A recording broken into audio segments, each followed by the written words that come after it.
നമസ്കാരം. Truth vision ന്യൂസിലേക്ക് സ്വാഗതം. ലോട്ടറി കടം നൽകാത്തതിന്റെ വിരോധത്തിൽ കച്ചവടക്കാരിയെ മർദ്ദിച്ചു. ലോട്ടറി കടം നൽകാത്തതിന്റെ വിരോധത്തിൽ ലോട്ടറി വിൽപ്പനക്കാരിയെ ആക്രമിച്ച സംഭവത്തിൽ ഒരാൾ അറസ്റ്റിൽ. കൊല്ലം പള്ളിമൺ കിഴക്കേക്കര തട്ടാരഴുകത്ത് വീട്ടിൽ 48 വയസ്സുള്ള ഷൈനുവിനെയാണ് പൂയപ്പള്ളി പോലീസ് അറസ്റ്റ് ചെയ്തത്. കഴിഞ്ഞ 19-ാം തീയതിയായിരുന്നു കേസിനാസ്പദമായ സംഭവം നടന്നത്.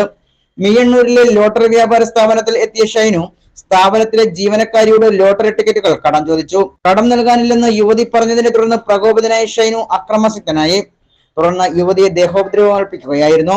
യുവതി നൽകിയ പരാതിയെ തുടർന്ന് ഒളിവിലായിരുന്ന ഇയാളെ പള്ളിമൺ കിഴക്കേക്കരയിൽ നിന്നും പോലീസ് അറസ്റ്റ് ചെയ്തു. കോടതിയിൽ ഹാജരാക്കിയ പ്രതിയെ റിമാൻഡ് ചെയ്തു.